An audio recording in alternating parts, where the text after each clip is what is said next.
We learned that linear function can be written as y equals mx plus b, where m is the slope and b y-intercept. But why is that? Let's find it out. Let's first exclude b and watch what happens if we change m. If m equals 1, we have y equals x. And from the definition of the slope, we have m equals delta y over delta x. Delta x and delta y means how much each direction has changed. We have this line going through point 1122. So, delta x and delta y are both 1, meaning the slope m is equal to 1. Let's change the line to see what happens. As you can see, delta y is getting longer.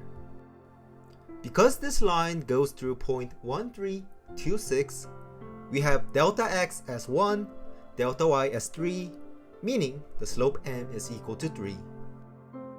Let's change the line again. If we decrease the m, delta y shrinks.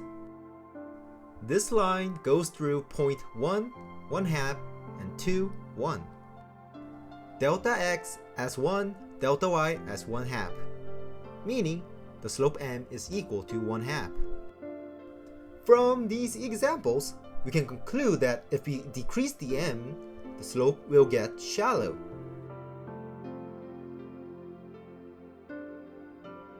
If we increase the m, the slope will get steep.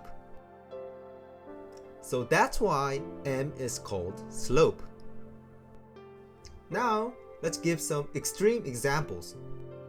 What if we change m to 0? No slope. Then, we will get y equals 0, which is x-axis. What if we change m to infinity? Is it possible? We don't know what infinity is yet, so we could do something similar, like changing the m value to 10,000. And if you change the equation, you can see that it might change into something like x equals 0. But this is not true, of course, because firstly, it's not an infinite number, and secondly, we don't know what will happen if we put an infinity, and lastly, we don't know what infinity actually is.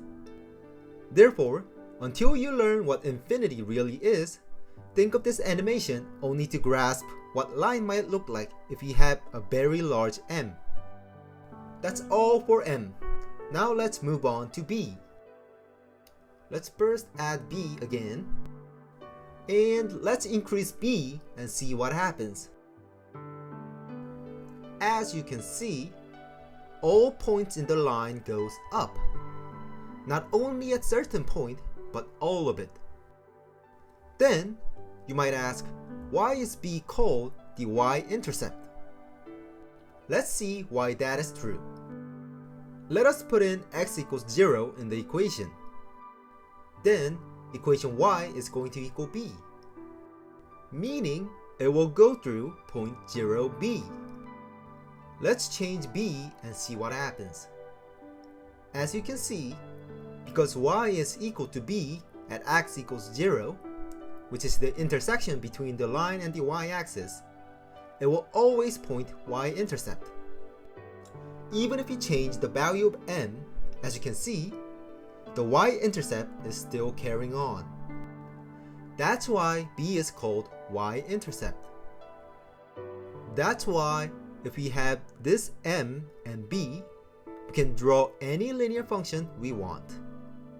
If I give any random blue line, we can change m and b to get the line we want.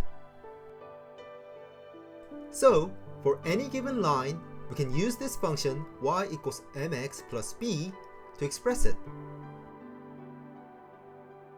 So that's why the line is y equals mx plus b.